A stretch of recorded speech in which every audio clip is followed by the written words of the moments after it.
يبدأ فيلمنا بآدي وهو مجروح في راسه وبينزف، وبيطعن أبيناسة فجأة بالسكينة وهي واقفة وراه. وبنروح على تشايناي قبل سنة و11 شهر، وبنشوف الأطفال دول وهما بيلعبوا مع بعض، وبيتفقوا سوا إنهم يعملوا مقلب في آدي، وبيروحوا يستخبوا قدام شقته، وبيروح ده وبيخبط وبيجري وبيستخبى بسرعة. ولما بتفتح أخت آدي مش بتلاقي حد، فبتدخل وبتزق الباب برجليها عشان يتقفل يعني، لكن بيوقفوا الأطفال بسرعة قبل ما يتقفل بالعربية الإلكترونية بتاعتهم. وبتكون أخت آدي دخلت ومخدتش بالها، وبيدخلوا العفاريت أقصد الأطفال الشقة وبيتسحبوا، وبيدخل شارفين واتنين معاه على أوضة آدي وبياخدوا الكرة المبتسمة من إيده وهو نايم، ولسه هيخرجوا بيصحى آدي وبيبص على إيده وما بيلاقيش الكرة فيها، وبتتحرك إيده بحركة غير إرادية وبتفضل تخرب في الأوضة كلها. وبيحاول آدي إن هو يسيطر على إيده بكل قوته لكن مش بيعرف، وبيكونوا الأطفال واقفين وخايفين منه جدا. وبتسمع مامة آدي صوت عالي جدا وبتخرج من أوضتها عشان تشوف فيه إيه، وبتلاقي الأطفال دول واقفين في الصالة، فبتسألهم انتوا إيه اللي جابكوا هنا ودخلتوا هنا إزاي؟ فبيقول لها الولد ده أصل مامة رامية قالت لنا إن آدي لما بيفقد الكرة المبتسمة من إيده بيبقى شبه الطائر الغضبان، ودخل شارفين ياخدها منه علشان نشوف رد فعله. فبتجري الأم وبنتها على الأوضة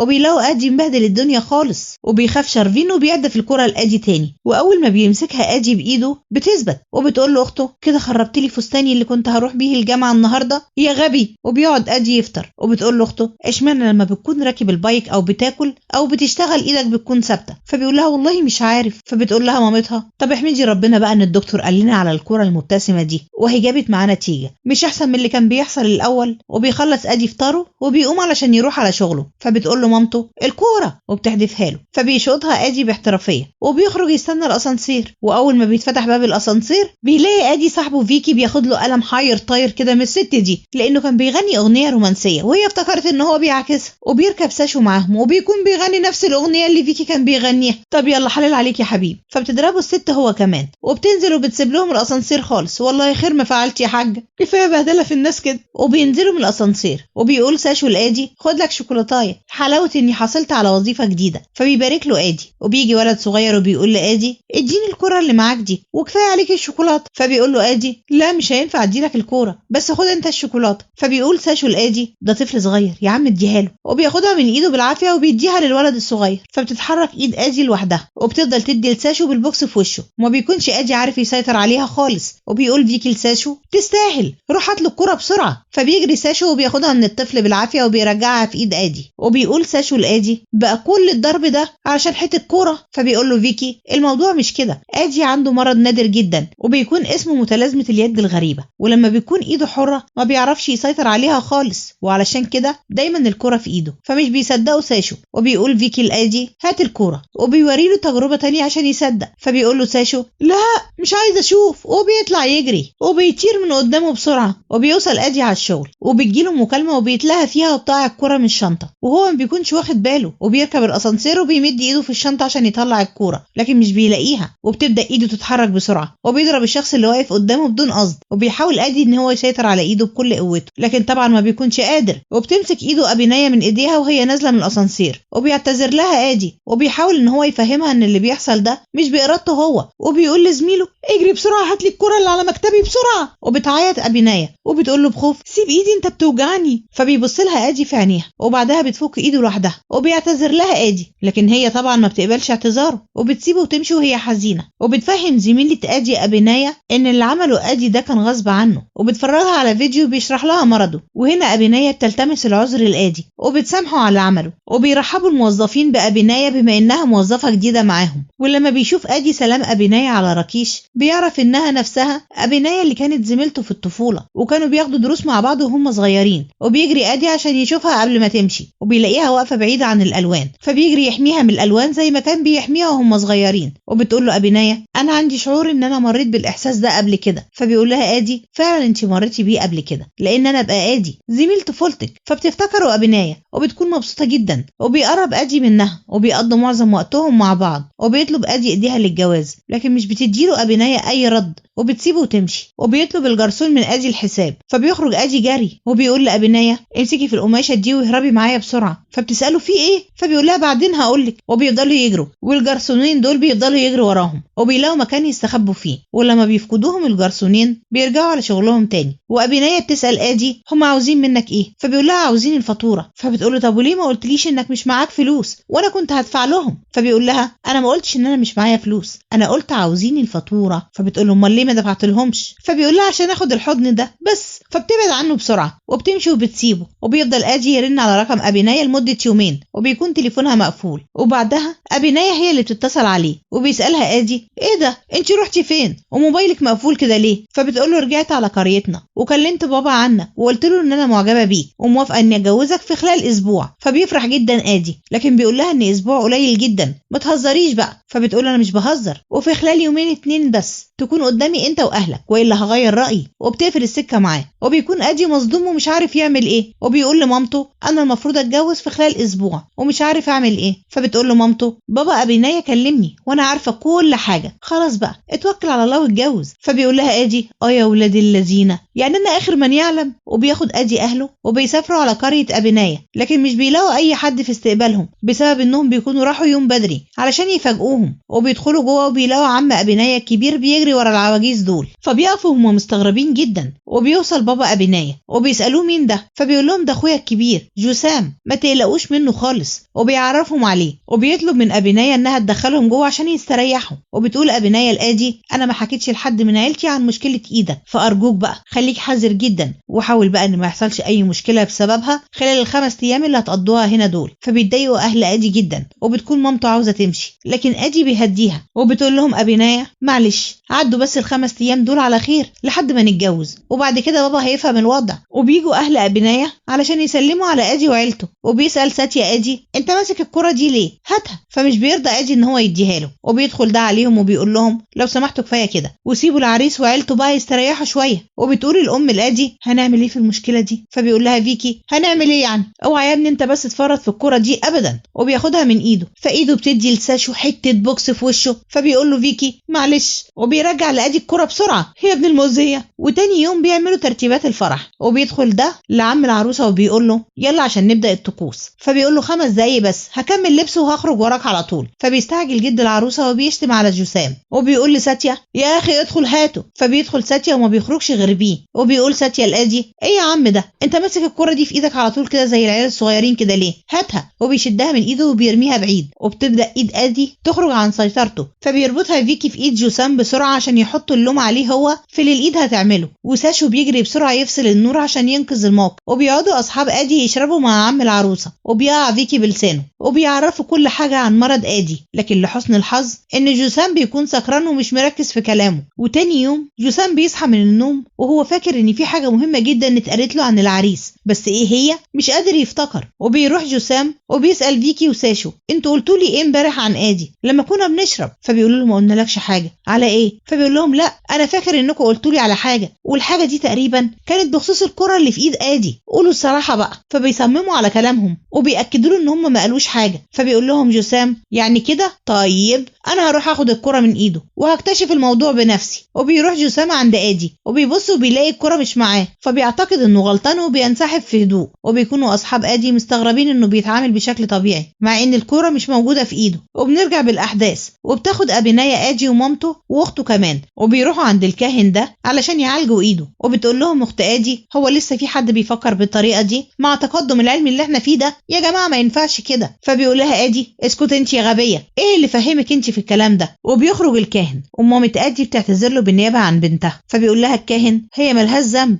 الذنب ذنبنا احنا، لان احنا اللي ما بنعلمش اولادنا وهم صغيرين عظمه اسلافنا وعلمهم ومعرفتهم. وبيقول لهم ان كل مرض وترياقه له تاريخ في كتبنا، وبيفتح لهم مصفوفه عنده. وبيقول لهم ان في القرن السابع كان الملك رانجا مبارز كبير وماهر في الحرب، وفي الوقت اللي دخلت فيه قوات الابراس معظم اجزاء جنوب الهند حاربهم الملك رانجا بكل شجاعه وقدر ان هو يخرجهم منها. وكان الملك بيحب مراته جدا، وفي يوم وفجاه كده فقد السيطره على ايده اليمين، والاطباء وقتها ما كانش عندهم خبره كافيه لعلاجه. فبعت الملك جنوده علشان يبحثوا عن علاج، ولما سمعوا الابراس الخبر هاجموا مملكته مره تانية، وخسر الملك الحرب بسبب عدم السيطره على ايده. وخدوه جنوده خافوه قبل ما العدو يقتله يعني، لكن الأعداء أسروا مراته وحبسوها في الزنزانة، ولقوا جنود الملك اللي بعتهم بيبحثوا عن علاج جذر شجرة عند جبال الهيمالايا فيها الدواء، وخدوا الملك وتم شفائه على أكمل وجه. وبعدها قام الملك بالحرب على قبيلة الأبراس في معظم أجزاء جنوب الهند، وقدر فعلا يهزمهم. فوقتها غضب جدا ملك الأبراس اللي أسر مراته، وبعت له رسالة بيقول له فيها إنه هيبيع مراته في المزاد. فغضب جدا الملك رنجة من رسالته، وأقام الحرب عليه تاني وهزمه وأنقذ مراته منه. وبيلبس الكاهن لآدي الحظاظة دي في إيده، وبيكون فيها علاجه، وبعدها بتقع الكرة من إيده ومش بيحتاج لها تاني أبدا. وبيعمل آدي وأبناية طقوس جوازهم، وبيحتفلوا كلهم مع بعض وبيغنوا وبيرقصوا، وبيتم الجواز على خير. وبياخد آدي عروسته وبيسافروا يقضوا شهر العسل في كوريا الشمالية. وبيطلع جبار وأصحابه على الشباب دول وهم بيتزلجوا على الجليد، وبيرزعهم حتة علقة. وبيقتل ساندي ده وبيضرب جبار سينو بكل وحشية. وبيروح آدي وأبناية على الفندق ده وبيحجزوا أوضة فيه، وبيقضوا وقت رومانسي جدا مع بعض، وبيخرجوا يتفسحوا وبيستمتعوا بوقتهم سوا، وبيكونوا سعداء جدا مع بعض. وفي يوم وهم خارجين بتفتكر أبناية إنها نسيت الموبايل على الشاحن، وبتطلب من آدي إنه يرجع الأوضة علشان يجيبه، وهي هتستناه في العربية. ولما بيوصل آدي على الأوضة بيشك إن في حد جوه في الحمام، ولما بيدخل يبص بيلاقي العامل سلاحي جوه، وبيسحب سلك كاميرا مخفية. وبيخاف العامل أول ما بيشوفه وبيهرب بسرعة. وبيطلع آدي وبيكسر الإزاز ده، وبيلاقي فعلا الكاميرا وراه، وبيتأكد وقتها إنهم كانوا بيصوروهم في السر. وبيطلع يمسك في موظف الاستقبال ده، فبيجري الموظف وبيروح لمديره، وبيكون مديره ورجالته ماسكين نزيل ومراته اكتشفوا برضو إنهم صوروهم، وبيتخانقوا معاهم. وبيقول المدير المفتري للنزيل مهما عملت هنحمل فيديوهاتكم والعالم كله هيشوفها. ومرات النزيل بتكون خايفة جدا من الفضايح دي وبتموت نفسها، وبيخلي المدير رجالته يموتوا الراجل بالطريقة دي. وبيشوفهم آدي من ورا الباب وبيجري عشان يهرب، لكن بيشوفوه المجرمين وبيطاردوه. وبتدخل أبناية علشان تشوف آدي اتأخر عليها ليه. يا اختي ما تخشيش، اجري انت. فبيشوفها آدي وهي طالعة على السلم وبيقول لها اهربي بسرعة، لكن ما بتلحقش تهرب، والمدير بيمسكها. والمجرمين بيضربوا آدي بكل قوتهم وبيخلوه يفقد الوعي. وبيظهر المشهد اللي جه في أول الفيلم لما شفنا آدي وهو بيطعن أبناية، لكن بيتضح ان هو كان بيتخيل وان هو ما طعنهاش بجد ولا حاجة. وبتتصدم أبناية لما بتشوفهم شايلين جثة النزيل ومراته، وبتلاقيهم ماشيين بيهم. وبيمسك المدير أبناية من شعرها وبيكون لسه هيقتلها هي كمان. بتتقطع الحظاظة اللي في ايد آدي، وأبناية بتكون ماسكة فيه من خوفها، وبتتحرك ايد آدي لوحدها وبتفضل تقتل فيهم كلهم بدون رحمة. يلا بقى يستاهلوا حلال عليهم. وبتاخدوا أبناية وبيجروا عشان يهربوا، لكن موظف الاستقبال ده بيضرب آدي بالحديد على راسه وبيسحبه. وبيتصل الموظف على جباره وبيحكي له اللي حصل، فبيروح لهم جباره ومعاه أصحابه الاتنين دول. وبنعرف ان مدير الفندق اللي مات يبقى بابا جبار. وبيبص ساندي على لقطات الكاميرات وبيلاقي أبناية ضرب موظف الفندق ورجالته بطفاية الحريق، وبيكتشف ان العامل سانجي هو اللي ساعدهم. وبيعرف موظف الفندق جبار ان آدي ومراته من تميل نادوا، وبيقول له ما تقلقش هم ما خرجوش بره الفندق، انت بس اديلي فرصة عشان ادور عليهم. فمش بيسمع له جبار وبيطلق الكلاب عليهم وبيقتلهم. وبيمسك ساندي سناجي وبيسأله هم استخبوا فين، فبيقول له ما اعرفش. فبيطعن سناجي ساندي بالقلم وبيطلع يجري، فبيجري الكلب وراه. وبيشوفوا آدي وبيسحبوا يدخلوا الأوضة اللي مستخبيين فيها. وبيقع الفحم على بيانات آدي ومراته اللي موجودة في الورق يحرقها، وبتقع المية على مشترك الكمبيوتر وبتحرقه هو كمان. وبيقول سانجي لآدي سامحني انا كنت داخل على اوضتكم يومها علشان افصل الكاميرات. فبيسألوا آدي هما بيعملوا ايه بالفيديوهات اللي بيصوروها دي، فبيقول له انا كل اللي اعرفه انها بتروح على بيت جبار وبيحملوها على النت من هناك. فبيقول له آدي طب ارجوك بلاش تجيب سيرة الأبناية. وبيهوهو الكلب على الأوضة اللي هما فيها، وبيقطع آدي حتة من قميص سناجي وبيحطها على الشباك وبيستخبوا هما. ولما بيدخل جبار واصحابه بيلاقوا حتة القميص على الشباك وبيعتقدوا ان سناجي هرب. وبيقول جبار لساندي انا هروح ادور على سناجي وانت خليك هنا دور على آدي ومراته لان انت اللي شفت وشهم في الكاميرات. وبيدور سانجي لحد ما بيلاقيهم وبيتخانق آدي معاه. وبيقول سانجي لآدي تفاصيلكم اللي سجلتوها وانتوا داخلين كلها اتحرقت ومحدش شاف وشكوا غير ساندي، ولازم يموت عشان تقدروا تهربوا من هنا. وبتكلبش ايد آدي في العمود وهو ماشي، فبيجري سانجي على ساندي وبيقتله بالسكينة دي. وبيدخل جبار بالصدفة وبيخلص على سانجي اول ما بيشوفه، وبيبص على ساندي وبيلاقيه مات. فبيخرج وهو غضبان جدا من غير ما يشوف آدي ومراته. وجبار بيلاقي نزيل ومراته في وشه بيكونوا سمعوا ضرب النار وبيسألوه هو في ايه، فبيخلص جبار عليهم وبيقول لرافي ادي ومراته دول مش لازم يهربوا من هنا مهما حصل، وبيجمعوا كل النزلاء اللي في الفندق علشان ينقلوهم على فندق تاني بحجة ان حصل حريق في المكان، وبيطلبوا منهم يوروهم هوياتهم قبل ما يخرجوا علشان يكتشفوا مين فيهم اللي منتمي لنادو. وبيغير ادي ومراته هدومهم وبيخرجوا وسط الناس عادي خالص، وبيظهر لهم ادي هوية تانية معاه بتقول ان هو من حيدر اباد، وبيسيبهم يخرجوا. لكن لسوء حظهم الشال بتاع أبينايا بيقع وهي ماشية، وبعد ما بيركبوا الأتوبيس بيطلع رافي ينزلهم وبيقول لأبينايا الشال بتاعك وقع